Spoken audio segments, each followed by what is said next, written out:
शिव और शक्ति के इस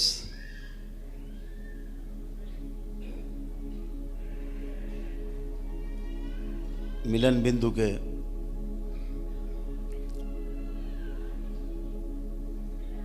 इस अद्भुत दरबार में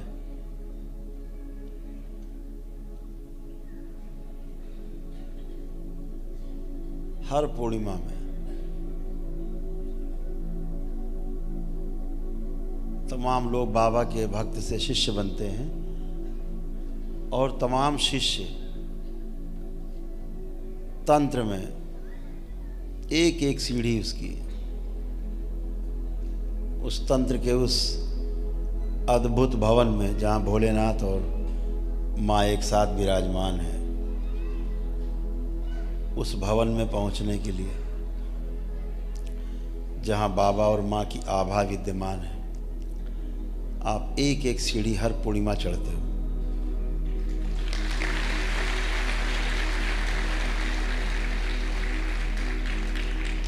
निश्चित रूप से एक दिन वो भी आएगा कि अभी तो आप शिव और शक्ति को महसूस करते हो,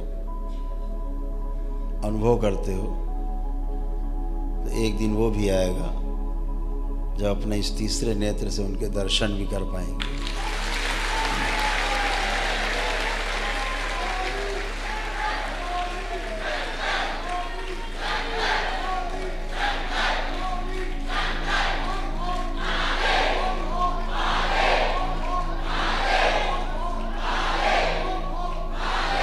बोलिए सद्गुरुदेव भगवान की।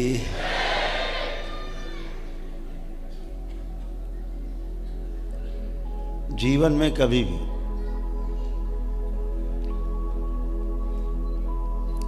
कोई कठिनाई आए, उसको केवल परीक्षा के रूप में लेना है। कठिनाई के रूप में लिया तो कठिनाई लगेगी, परीक्षा के रूप में लिया तो अपनी जिम्मेदारी जैसा महसूस होगा।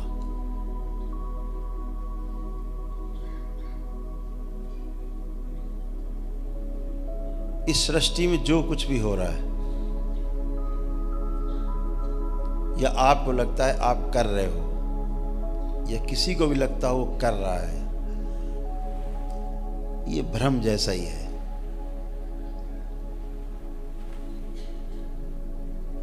क्योंकि सब कुछ हो रहा है, हम कर नहीं रहे हैं, करने में माध्यम बने हुए हैं, उसका निमित्त है, कर नहीं रहे हैं। जिस दिन ये भाव आपका पक्का हो गया कि अच्छा हुआ या बुरा हुआ, हमने नहीं किया, हम तो निमित्त थे, ये हुआ और हम उसके साक्षी बने। अगर होने के साक्षी बन जाएं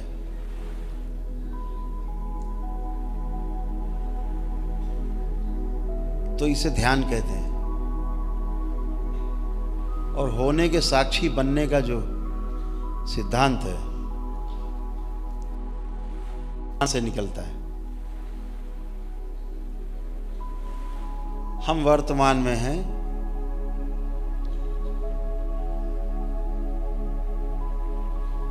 ये प्रमाण होता है इस बात का कि हम घटनाओं के साक्षी बन रहे हैं।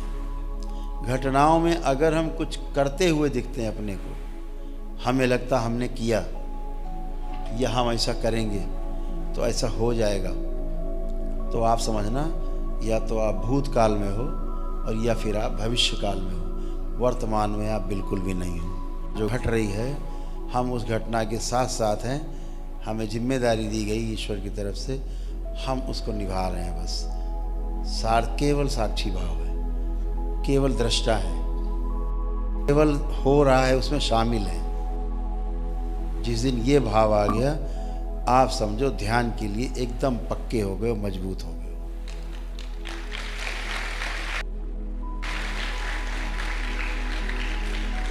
जैसे ही ये लगता है कि हम कर रहे हैं या हमने किया, हमने ऐसा कर दिया तो ऐसा हो गया, ऐसा किया तो वैसा हो गया। बस आप कर्म भोग के सिद्धांत में फंस गए।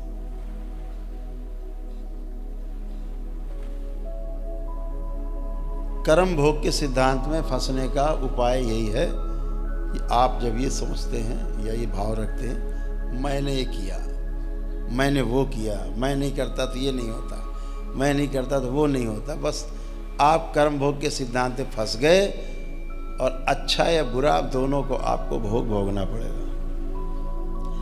जिस दिन आपको ये हो जाए कि ईश्वर जो कर रहा है उसमें हम शामिल, काम में मैंने नहीं किया, हम तो शामिल हैं, उस दिन आप कर्म भोग के सिद्धांत से बाहर हो जाते हैं। बहुत अद्भुत है।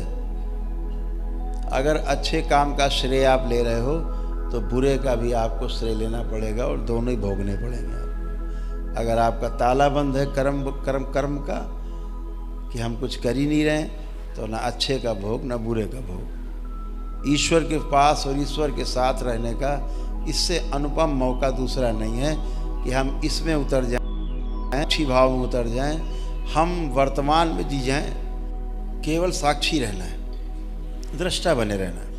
आंखें बंद करते हो, जप करते हो,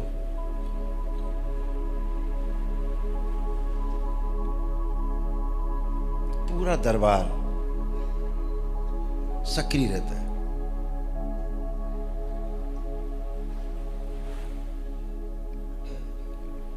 आपको लगता है सिर्फ आप जप कर रहे हो, आप अकेले नहीं होते हो,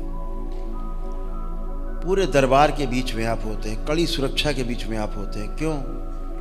जब आप जप कर रहे होते हो तो आपके पुण्य जो है वो बढ़ रहे होते हैं,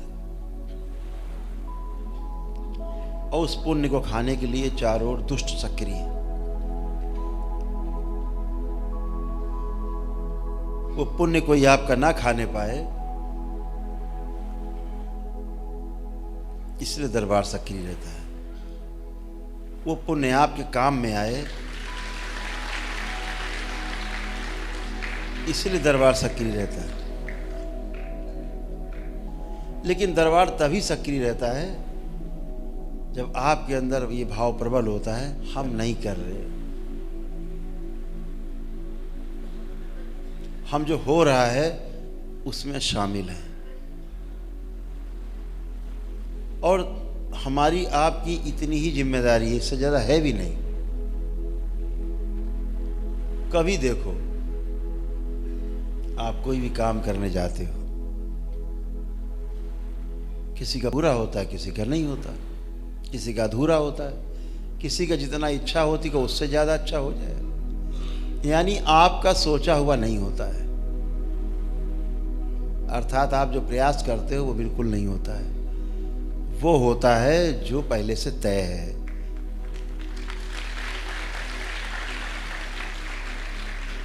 केवल आप क्रिया करते हो जिम्मेदारी से, इतना काम आपका, काम ईश्वर का।